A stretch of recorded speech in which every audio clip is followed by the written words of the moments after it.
Telegram ini itu menanyakan perihal lulusan 2022 yang belum ada ijazah. Sangat disayangkan sekali ya.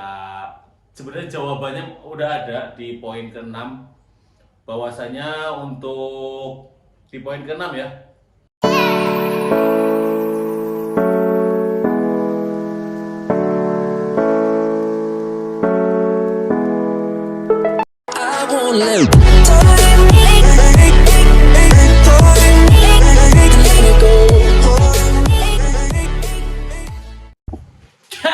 Assalamualaikum warahmatullahi wabarakatuh. Kita berjumpa lagi di sini dengan masih tema yang sama ya, rekrutmen yang bener-bener membooming banget sih menurut gue sini. Rekrutmen bisa dibilang sangat-sangat surprise di awal bulan Agustus. Rekrutmen untuk operasional dan pemeliharaan sarana dan prasarana ya, untuk teman-teman SLTA, D3 dan S1 atau D4 juga ya. Buat teman-teman just info aja ya. Jadi untuk operasional itu masinis masuk dalam kategori operasional, dan beberapa banyak sebenarnya sih, itu wadah aja sih. Operasional dan pemeliharaan itu wadah aja. Nanti sub-sub di bagian itu banyak banget guys. Di sini kita akan memecahkan beberapa persoalan yang benar-benar sering banget dihadapi buat teman-teman. Selain itu juga teman-teman harus ikut gabung ya di grup Telegram kita, Telegram bersama tanya jawab. Ternyata ada di link di deskripsi. Oke, langsung ke topik pembahasan ya. Beberapa di grup ini, di grup Telegram ini ya, di grup Telegram ini itu menanyakan perihal lulusan 2022 yang belum ada ijazah. Sangat disayangkan sekali ya.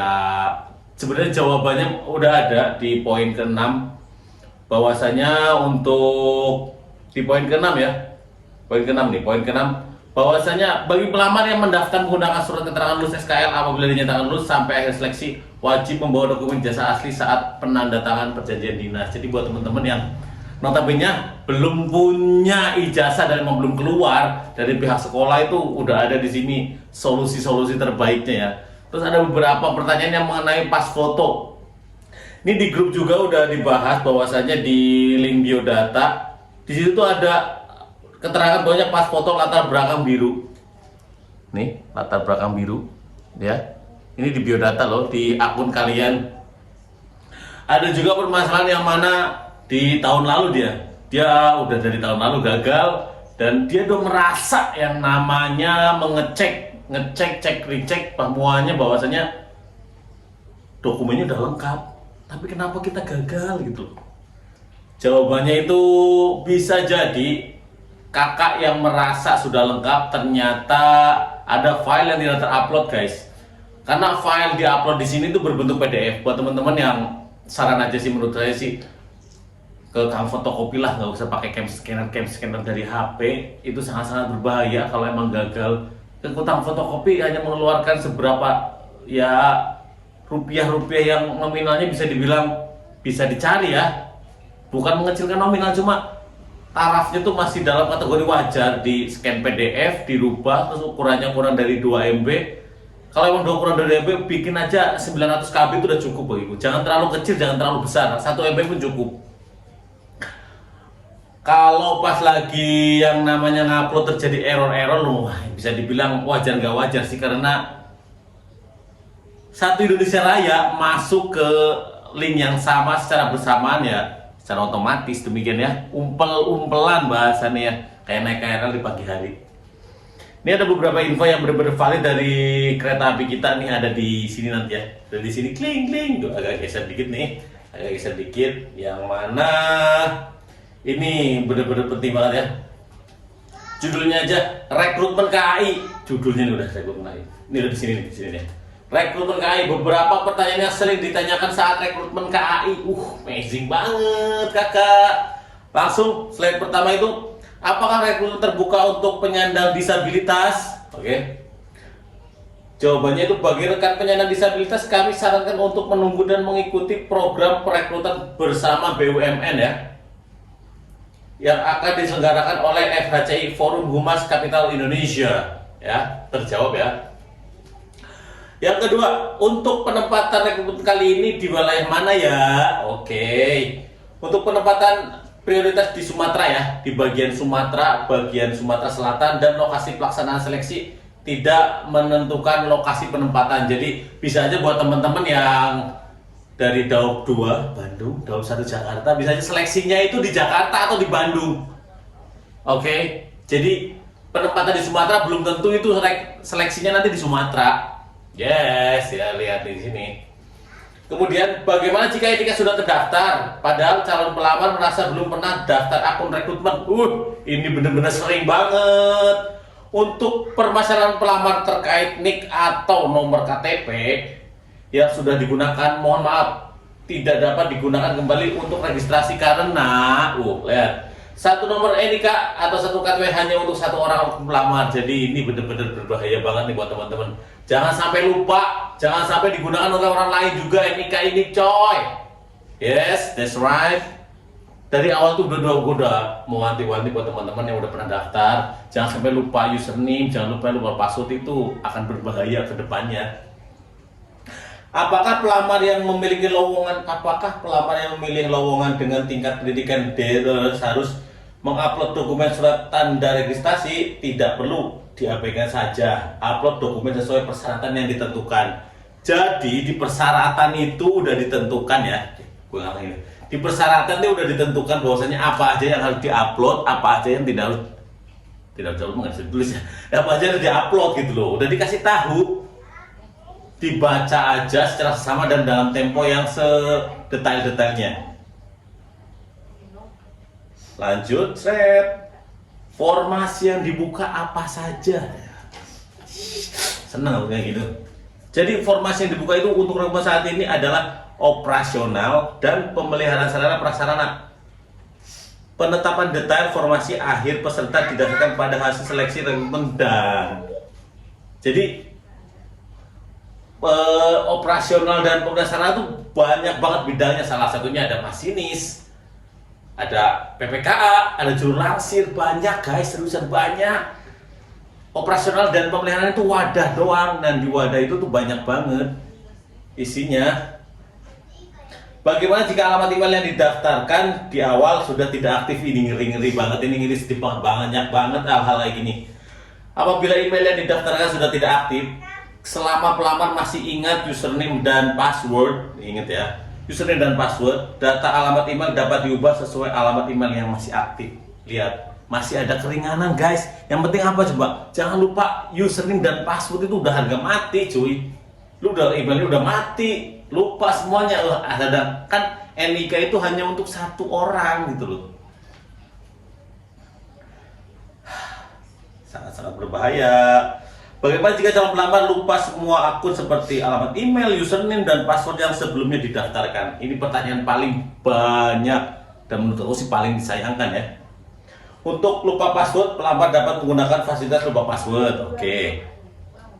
Dengan memasukkan kombinasi username dan akun email yang digunakan pada saat registrasi. Oke. Apabila pelamar lupa akun email yang digunakan pada saat registrasi dan atau username, diimbau kepada pelamar untuk dapat mengingat kembali data tersebut. Intinya tuh nggak boleh lupa dari kalimat ini tuh. Ya, hal penting gitu loh. Lu password Facebook boleh lupa, tapi password yang ini nggak boleh lupa cuy. Apalagi lupa email dan lain-lain ya. Lanjut, apakah pelamar yang memilih lowongan tingkat pendidikan D3 harus upload jasa SMA? Bagi peserta dengan tingkat pendidikan D3 sampai S1 wajib upload scan jasa SMA. Jadi wajib, itu hukumnya wajib. Kalau udah wajib jangan sampai tidak melakukan. Kalau udah tidak melakukan apa sih, tahu sendiri kan? Itu udah syarat terus kalian tidak melakukan. Terus gimana gitu loh. Ini ada unicorn. Di sebelah sini ada Bebisa. Mana sih Bebisa? Yo, that's right, sesuatu yang sudah syarat buat teman-teman udahlah, jangan terlalu dipermasalahkan sih ya. Ya udah tinggal penuhi aja, ini syaratnya kak. Udah belepotan kayak gini. Next. Ya dengerin ya. Bagaimana? Oh ya, ini sebelah sini. Bagaimana jika calon pelamar merasa tidak mendaftar, namun mendapatkan notifikasi aktivasi akun rekrutmen atas nomor KTP yang bersangkutan, tapi atas nama orang lain? Dengerin ya. Apakah yang bersangkutan bisa mendaftar menggunakan nikah tersebut sesuai data yang bersangkutan sendiri? Ini jawabannya. Untuk permasalahan pelamar terkait nikah atau nomor KTP yang sudah digunakan, mohon maaf tidak dapat digunakan kembali untuk registrasi karena satu nomor nikah hanya untuk satu akun pelamar. Hati-hati, jangan sampai bocor namanya nikah. Penting banget, one akun one person ya, one akun one person one nick. Ini yang dari dulu gue wanti-wanti banget sih ya. Satu akun itu satu nick, coy. Nggak bisa di edit ya. Jika dahulu peserta sudah registrasi tetapi belum aktivasi akun, apakah bisa registrasi kembali dengan data yang sama? Pelamar yang sudah melakukan proses registrasi tapi belum melakukan proses aktivisasi akun dapat menggunakan fasilitas kirim ulang email verifikasi pada halaman registrasi dengan memasukkan nikah dan alamat email yang digunakan registrasi. Paham ya? Guys, mana sih kameranya? Ini mana kameranya? Ini. Paham ya? Sampai sini paham ya? Apa? Bentar dulu, satu slide lagi ya. Bagaimana jika calon pelamar ingin registrasi tetapi jasanya belum keluar? Lihat, denger ini. Atau fresh graduate hanya memiliki SKL. SKL itu surat keterangan lulus dibuat oleh sekolah dengan resmi lah ya intinya, dengan cap dan tagwell. Bagi calon pelamar yang baru lulus atau fresh graduate dapat mengikuti rekrutmen yang sedang berjalan menggunakan scan SKL asli dengan catatan apabila dinyatakan lulus seleksi rekrutmen pada saat pendatangan perjanjian dinas wajib membawa yang asli. Ini udah keringanan banget ya buat teman-teman ya. Jangan sampai loh keringanan ini disalahartikan. Jangan sampai disalahartikan guys. Yes, that's right. Oke, next, dua terakhir. Ini di sini. Apakah peserta yang dipanggil mengikuti tes kesehatan awal rekrutmen dari database peserta 2021 bisa mengikuti rekrutmen yang dibuka saat ini? Ini nih ya, jadi teman-teman yang sedang proses rekrutmen, apakah bisa nggak sih ikut yang ini sekarang ini? Apabila peserta belum hadir mengikuti tahapan seleksi kesehatan awal rekrutmen dari database peserta 2021 dapat mengikuti rekrutmen yang saat dibuka saat ini. Jadi, tapi kalau udah ikut ya udah nggak bisa. Jadi harus selesaikan dulu rekrutmen sebelumnya meskipun kamu gagal. Jadi gini nih, ada rekrutmen tahun 2001 ya. Dan ini masih proses gitu loh, belum berakhir. Meskipun kamu gagal di tengah jalan, kamu tuh belum bisa daftar yang rekrutmen kali ini. Karena ini menggunakan apa? Nggak apa-apa. Yang terakhir, tapi bukan yang paling terakhir sih ya. Bagaimana jika calon pelamar lupa username akun rekrutmen? Ini benar-benar pertanyaan banyak banget, sering banget ngalangin ya. Dihimbau kepada pelamar untuk dapat mengingat kembali username-nya dan bisa membuka kembali notifikasi pada saat registrasi di inbox email. Celing! Demikian guys.